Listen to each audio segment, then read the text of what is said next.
राधे राधे, जय श्री कृष्णा। स्वागत है आपका हमारे लेक्चर में। आज के लेक्चर में हम बहुत ही इंपॉर्टेंट, बहुत ही बढ़िया टॉपिक पढ़ने वाले हैं, वाइटल साइन। टॉपिक क्या, ये चैप्टर ये पूरा, इसमें थोड़ा टाइम लगेगा इस चैप्टर में, बट एक बार ये क्लियर हो जाएगा ना तो आपको मतलब कि पेपर में एक आध तो क्वेश्चन ऐसे होंगे जो कि बनने ही बनने हैं इस चैप्टर से। ठीक है, तो चलिए चालू करते हैं बिना टाइम वेस्ट किए आपका। ठीक है, तो सबसे पहले समझते हैं ये वाइटल साइन होता क्या है। ठीक है, तो सबसे पहले समझेंगे हम वाइटल साइन। ये वाइटल साइन होता क्या है। ठीक है, अब ये वाइटल साइन होता क्या है इसको हम पहले समझेंगे। तो वाइटल साइन शरीर के वे संकेत होते हैं जो कि शरीर के मूलभूत क्रियाओं को दर्शाते हैं। अब इतना हिंदी नहीं समझ में आएगा। वाइटल साइन ऐसे साइंस होते हैं, साइंस यानी कि सिग्नल होते हैं, जिससे कि हमें पता चलता है कि जो हमारे सामने पेशेंट है उसकी कंडीशन क्या है, हेल्दी है, अनहेल्दी है, कैसा है।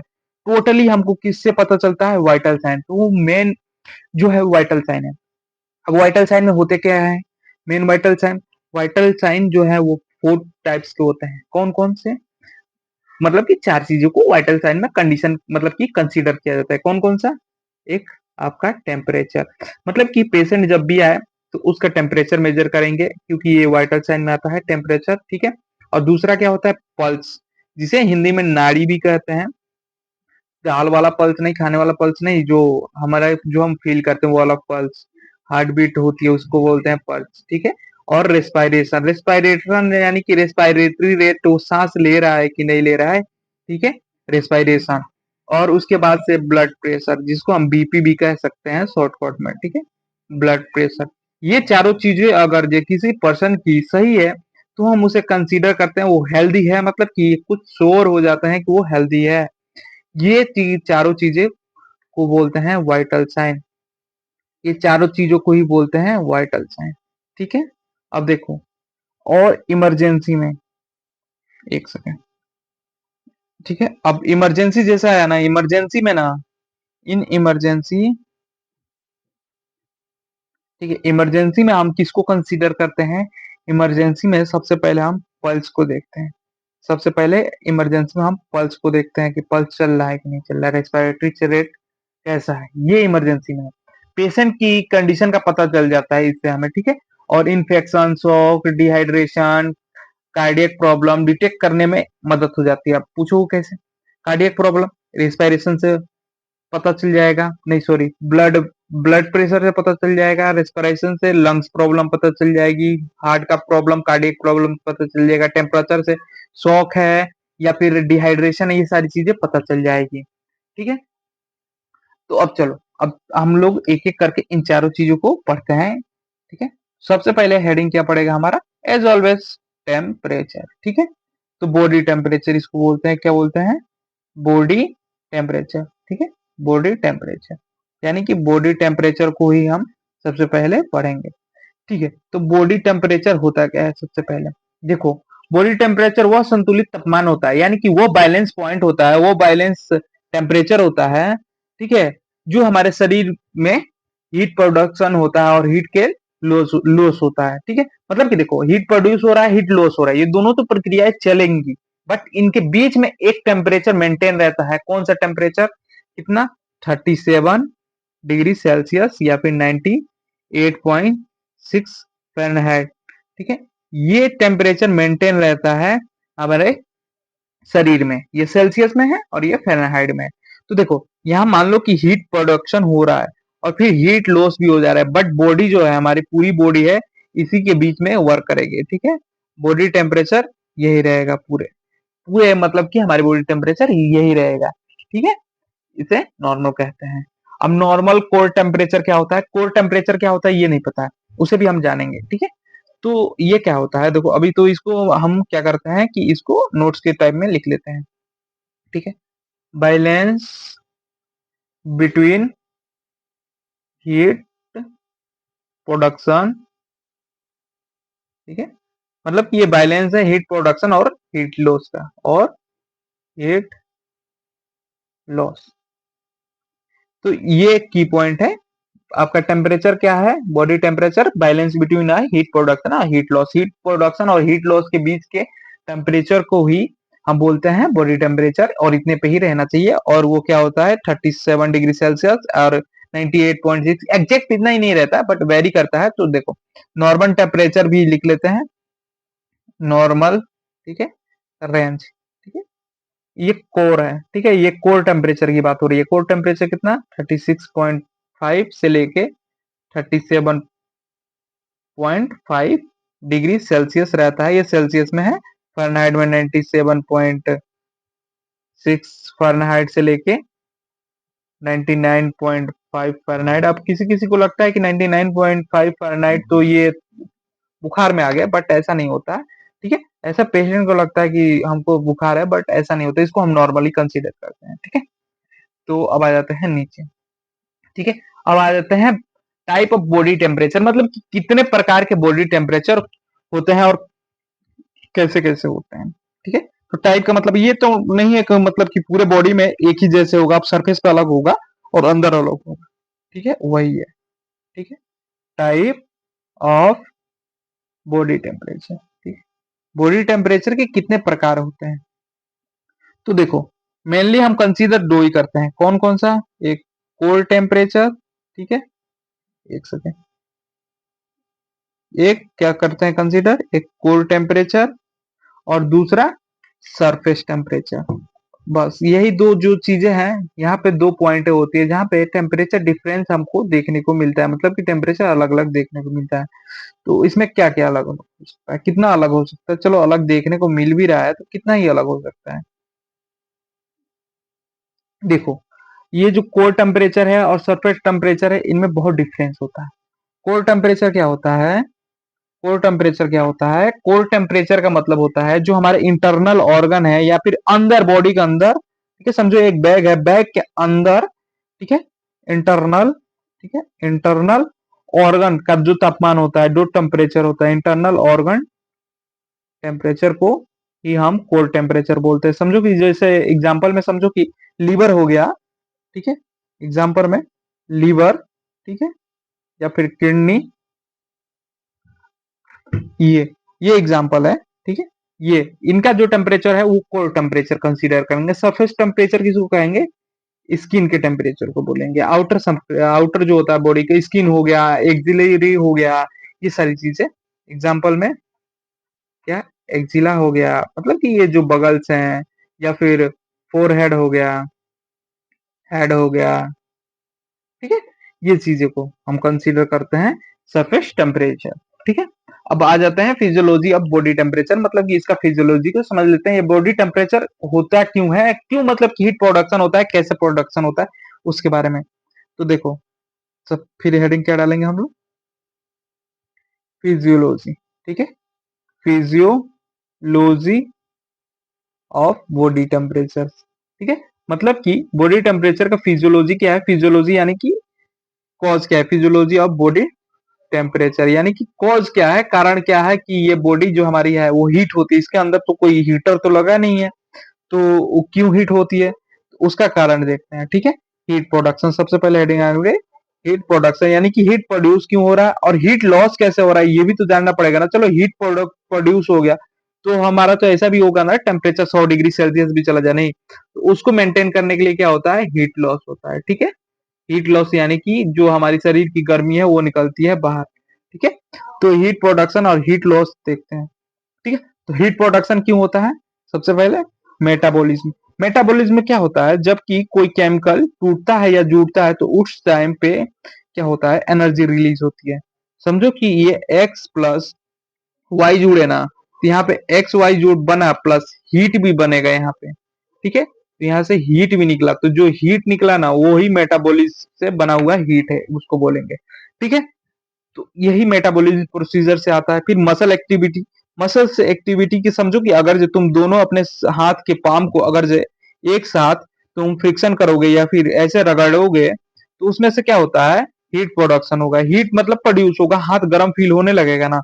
उसी प्रकार यहाँ पे भी मसल्स मूवमेंट के कारण हीट प्रोडक्शन होता है, ठीक है। और उसके बाद से हार्मोन, हार्मोन में क्या होता है, जैसे कि हार्मोन तो एक केमिकल ही है ना, उसी टाइप से यहाँ पे जब केमिकल रिलीज होता है तो हीट प्रोडक्शन होता है, और एक्सरसाइज, एक्सरसाइज से तो होता ही है, क्योंकि अगर कितनी भी ठंड हो, अगर आप एक्सरसाइज करने लगेंगे तो पसीना होने लगता है, सबको पता है। क्यों होता है? क्योंकि जो हमारी सेल है वो एक्स्ट्रा काम करती है, जिसके कारण मेटाबॉलिक रेट बढ़ जाता है, जिससे कि हीट प्रोडक्शन होता है। अब हीट लॉस कैसे होता है? हीट लॉस कैसे होता है? रेडिएशन, रेडिएशन, ठीक है। रेडिएशन का अर्थ होता है कि जैसे कि कोई भी, अब सिंपल नियम है, टेम्परेचर कहां से कहां जाता है? लो से, सॉरी, हाई से लो की तरफ जाता है टेम्परेचर, ये यूनिवर्सल लॉ है। तो हमारे बॉडी का टेम्परेचर हाई होता है तो रेडिएशन होता है, यानी कि जो टेम्परेचर है वो हीट से लो की तरफ जाने लगता है। बॉडी हमारी ज्यादा हीट हो गई है तो इन्वायरमेंट में हीट रिलीज करना चालू कर देगी। फिर उसके बाद से आता है कंडक्शन। कंडक्शन है यानी कि अगर आप सो रहे हो, आप बिस्तर पे सो रहे हो, तो बिस्तर अगर ठंडा है तो उसको गर्म करने के लिए भी हीट चाहिए, तो कहां से आता है? बॉडी हमारे जो है सरफेस को टच करती है, जिसके कारण की हीट ट्रांसफर होता है हमारे बॉडी से हमारे बिस्तर में, तो उसको कंडक्शन बोलते हैं, ठीक है। उसके बाद से कन्वर्जन, कन्वर्जन सॉरी, हाँ कन्वर्शन, हीट का कन्वर्जन भी होगा, कन्वकेशन भी होगा, ठीक है। इवोपोरेशन, इवोपोरेशन का अर्थ होता है जो पसीना निकलता है, ठीक है। इवोपोरेशन, जो हमें पसीना निकलता है उसके कारण, ठीक है, उसके कारण ये होता है, ठीक है। तो ये यहाँ से देखो दो चीजें क्लियर हो गई, heat production, heat loss. Heat loss कैसे होता है और हीट प्रोडक्शन कैसे होता है? Regulation of body temperature. अब तो ये हो गया, चलो फिजियोलॉजी भी जान लिया कि हीट ऐसे प्रोड्यूस होता है, हीट ऐसे क्या होता है? रिलीज हो जाता है, ठीक है। तो अब देखो रेगुलेट कौन करता है भैया, कि बॉडी कैसे को पता लगाते हैं कि भैया कि ये चलो 37 डिग्री 0.5 सेल्सियस हो गया है, तो अभी मेरे को यहाँ पे हीट को रेगुलेट करना है, अभी यहाँ से लॉस करना चालू करना है, तो कौन रेगुलेट करता है? उसके लिए भी तो कोई होना चाहिए ना। ब्रेन तो ऐसे कह नहीं सकते कि सिंपल से ब्रेन करता है। देखो इसमें भी ब्रेन के अंदर कौन करता है रेगुलेशन ऑफ बॉडी टेम्परेचर, उसके बारे में हम जानेंगे। बॉडी टेम्परेचर, ठीक है। तो ब्रेन के अंदर कौन रेगुलेट करता है इसको, उसके बारे में एक बार हम जान लेते हैं, ठीक है। तो ब्रेन के अंदर कौन रेगुलेट करता है? तो इसका कौन सा यूनिट होता है? एक होता है थर्मो रेगुलेटर सेंटर। कौन होता है इसका? थर थर्मो रेगुलेटर सेंटर, जो कि क्या करता है? हमारे बॉडी टेम्परेचर को रेगुलेट करता है, उसको बोलते हैं थर्मो रेगुलेटर सेंटर, ठीक है। सेंटर कौन रेगुलेट करता है? अपने हाइपोथैलेमस चेचा, ठीक है। हाइपोथैलेमस चेचा कैसे रेगुलेट करते हैं? अपने हार्मोन से और बाकी सारे चीजों से कंट्रोल करते हैं हाइपोथैलेमस, ठीक है। ब्रेन में होता है, ये सबको पता होना चाहिए, ठीक है। अब इसका मैकेनिज्म क्या होता है? अब इसको मतलब कि रेगुलेट करने का मैकेनिज्म क्या होता है, ठीक है। तो मैकेनिज्म डालते हैं, ठीक है। मैकेनिज्म यानी कि तरीका क्या होता है, कैसे कैसे ये कम करता है, उसको बोलते हैं मैकेनिज्म, ठीक है। तो मैकेनिज्म क्या होता है इसका? जब बॉडी ज्यादा हीट होती है ना, बॉडी जब हीट होती है, ओवर हीट समझ लो या हीट समझ लो, तो हमें स्वेटिंग होती है। स्वेटिंग अर्थात कि पसीना निकलता है हमारे शरीर से, जिससे इवेपोरेशन होता है, जो मैं बता चुका हूँ। अगर जे आप गर्म चीज पे पानी डालोगे तो वो ऑटोमेटिक ठंडा होगा ही, ठीक है। और बॉडी ज्यादा अगर कोल्ड हो गई, ठीक है, ठंडी हो गई, ठीक है, और टेम्परेचर ज्यादा कम हो गया तो सीवर करता है। सीवर अर्थात कि फ्रिक्शन या फिर मसल्स को क्या करेगा? काम पर लगाएगा, जिसके कारण की हीट प्रोडक्शन होगा, हीट प्रोडक्शन होगा, यहाँ हीट लॉस होगा, ठीक है। अब उसके बाद से वेस वेस्लो डायलेशन, सॉरी वेस्लो डायलेशन। वेस्लो डायलेशन का अर्थ क्या होता है? देखो अभी मैं इसको सिंपल शब्द में समझा देता हूँ। वेस्लो डायलेशन, ठीक है। वेस्लो डायलेशन का अर्थ क्या होता है?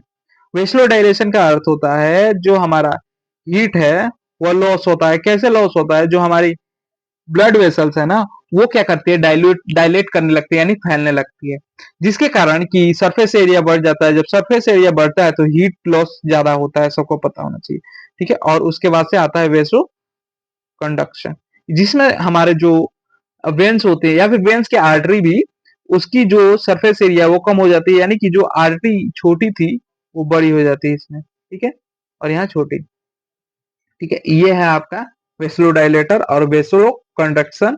उसके बिल्कुल उल्टा होता है। इसमें क्या होता है कि जो हमारा हीट का कन्वर्जन है वो रुक जाता है। इसमें क्या होता है? जो वेन्स होते हैं वो पतले हो जाते हैं, जिसके कारण सरफेस एरिया कम हो जाता है और हीट लॉस भी कम हो जाता है, ठीक है।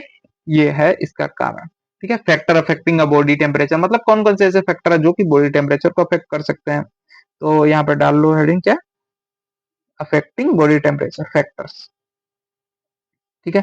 फैक्टर कौन कौन से फैक्टर्स हो सकते हैं, ठीक है। तो आओ देख लेते हैं फैक्टर्स की। तो सबसे पहला फैक्टर जो कि सारी चीजों में ऑलमोस्ट कॉमन ही होता है, एज, ठीक है। एज तो होता ही है समय के साथ, ठीक है। उसके बाद से एक्सरसाइज, एक्सरसाइज भी अफेक्ट करता है क्योंकि ये बॉडी थोड़ी कंट्रोल कर रही है, एक्सरसाइज तो अपने मन से करोगे, ठीक है। और उसके बाद से हार्मोन, हार्मोन जो है एज के साथ रिलीज होता है, और ये फिक्स नहीं होता है कैसे होगा। जैसे कि फीमेल में क्या होता है, मेंस्ट्रुअल साइकिल के टाइम पे हार्मोन का उथल पुथल बहुत ज्यादा हो जाता है। उस टाइम एफएसएस, एलएचएस, ऑक्सीटोसिन और सारी चीजें एक साथ रिलीज होने लगती है, जिसके कारण हार्मोन्स क्या खिचड़ी बन जाता है। तो उस टाइम भी बॉडी टेम्परेचर कभी हाई चला जाता है, कभी लो चला जाता है, ठीक है। उसके बाद से स्ट्रेस, ठीक है, स्ट्रेस के कारण भी होता है। और इन्वायरमेंट ठंडी है तो ठंड लगेगी ही, बॉडी जो है हीट जनरेट करना चालू करेगी, ये भी एक फैक्टर है जो कि अफेक्ट कर सकता है, ठीक है। इलनेस, इलनेस जब बॉडी हमारी बीमार पड़ती है तो टेम्परेचर बढ़ाना चालू करती है, ठीक है, इसके कारण, ठीक है। अब असिस्मेंट ऑफ बॉडी टेम्परेचर, अब बॉडी टेम्परेचर कहाँ कहाँ से असिस्ट कर सकते हैं उसके बारे में हम देख लेते हैं, ठीक है। तो क्या डालेंगे, असिस्मेंट ऑफ बॉडी टेम्परेचर, ठीक है। असिस्मेंट यानी कि अगर जो आपके पास पेशेंट आता है तो पेशेंट से आप कहाँ कहाँ से उसके बॉडी टेम्परेचर को ले सकते हैं, ठीक है। तो देखो, अभी तो मेनली हम लोग, सबको यही पता होगा कि एक्सेलरी से ले लो या ओरल से ले लो, नहीं, इसके चार तरीके होते हैं, ठीक है। इसके चार तरीके होते हैं बॉडी टेम्परेचर को, मेरे मैंने सॉरी, बॉडी टेम्परेचर को देखने का, ठीक है, मेजर करने का। फोर टाइप्स होते हैं, कौन कौन से, एक होता है ओरल, दूसरा होता है रेक्टल, ठीक है, और तीसरा होता है एक्सेलरी, ठीक है, और चौथा होता है टेम्पेनिक, ठीक है, टेम्पेनिक। अब देखो ये क्या होता है, ओरल जो है कि मुंह से लेते हैं टेम्परेचर, कोई भी बच्चा हो या फिर कोई भी हो, ज्यादातर बच्चों के केस में हम लोग एक्सेलरी से लेते हैं, बट मुंह से हम लोग लेते हैं जब थोड़े अडल्ट हो उसमें। इसमें क्या होता है कि 0.5 डिग्री सेल्सियस कम टेम्परेचर होता है कोर टेम्परेचर से, कोर टेम्परेचर ही हमारा सबसे अच्छा टेम्परेचर होता है, ठीक है। और जो रेक्टल से लिया जाता है वो 0.5 डिग्री सेल्सियस ज्यादा होता है कोर टेम्परेचर, ज्यादा नहीं, या फिर कोर ही मान लो, ठीक है, कोर टेम्परेचर ही मान लो, ठीक है, इसको कोर टेम्परेचर भी मान लेते हैं। एक्सेलरी, एक्सेलरी ये 4.5 डिग्री सेल्सियस कम होता है, किससे, कोर से भी कम होता है और ओरल से भी कम होता है। देखो पहले एक्सेलरी का 0.5 कम है, फिर उसके बाद से ओरल, ओरल जो है 0.5 ज्यादा है किससे, एक्सेलरी से।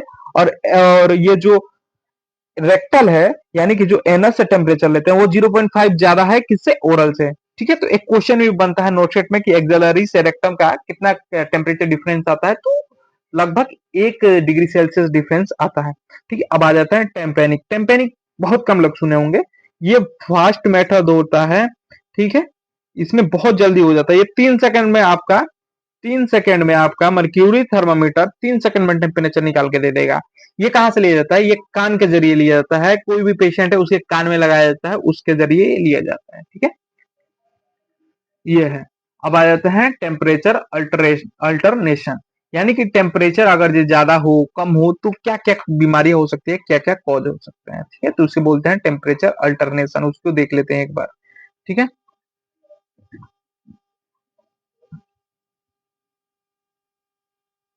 टेम्परेचर अल्टरनेशन, अगर टेम्परेचर ज्यादा बढ़ गया तो क्या होगा, ज्यादा कम हो गया तो क्या होगा, इसको बोलते हैं टेम्परेचर अल्टरनेशन। अगर ये सारी चीजें दिक्कतें आ रही है तो क्या होगा, देखो सबसे पहले आप सोचोगे कि फीवर, तो ये इसमें तो टेम्परेचर बढ़ गया, सबको पता है फीवर, ठीक है। फीवर को हम पायरेक्सिया भी कहते हैं, ठीक है, पायरेक्सिया कहते हैं हम लोग, मेडिकल टर्म में पायरेक्सिया भी कहते हैं, ठीक है। और इसको हाइपर थर्मिया भी बोलते हैं, ठीक है, हाइपर थर्मिया भी बोलते हैं। किसको बोलते हैं, बुखार को, टेम्परेचर बढ़ने को हाइपरथर्मिया बोल दिए या फिर पायरेक्सिया बोल दिए, उसको बोलते हैं। इसमें क्या होता है, इसमें बॉडी टेम्परेचर जो है वो क्या करती है, 38 डिग्री सेल्सियस से ज्यादा हो जाती है, ठीक है। इसमें टेम्परेचर 38 डिग्री सेल्सियस से ज्यादा हो जाता है, ठीक है। उसको हम बोलते हैं पायरेक्सिया, बुखार, हाइपोथर्मिया, ये सारी चीजें।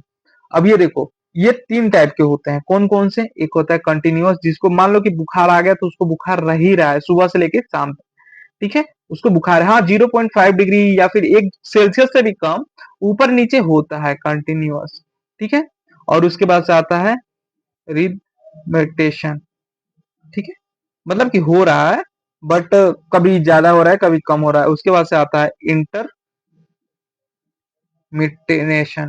मतलब कि ये कि बुखार तो आया फिर चला गया कुछ समय बाद, जैसे कुछ लोगों को केवल शाम शाम को ही बुखार आता है, कुछ समय बाद ही बुखार आता है, और इसमें क्या होता है कभी कम कभी ज्यादा, कभी कम कभी ज्यादा, इसमें कंटिन्यूअस में हमेशा बुखार रहता ही है। अब ये क्यों होता है, ये तीन टाइप का तो हो गया, ये फीवर तुम्हारा, ये थ्री टाइप्स के होते हैं, ठीक है, ये हो गया। अब देखो ये क्यों होता है, कॉज क्या है इसका, पहला सबसे पहला ये हेडिंग डाल लेते हैं, कॉज यानी कि कारण, ठीक है, तो इसका कॉज क्या हो सकता है, कॉज यानी कारण इसका क्या हो सकता है, तो इसका कॉज क्या होता है, इसका कॉज होता है इन्फेक्शन। इन्फेक्शन यानी कि इन्फेक्शन किसी भी कारण हो सकता है, बैक्टीरियल हो सकता है, फंगल हो सकता है, उसके कारण क्या करता है, बॉडी टेम्परेचर बढ़ा देता है ताकि इनको मारा जा सके। और दूसरा होता है इन्फ्लामेशन। इन्फ्लामेशन का अर्थ होता है कि बॉडी जो है कहीं पे सूजन आ गया या फिर कहीं पे भी सोइलिंग आ गया, उसको इन्फ्लामेशन बोल देते हैं, जो कि देखोगे टेम्परेचर वहां पे बढ़ा ही होता है ऑलमोस्ट हर केस में देखा जाए तो, ठीक है।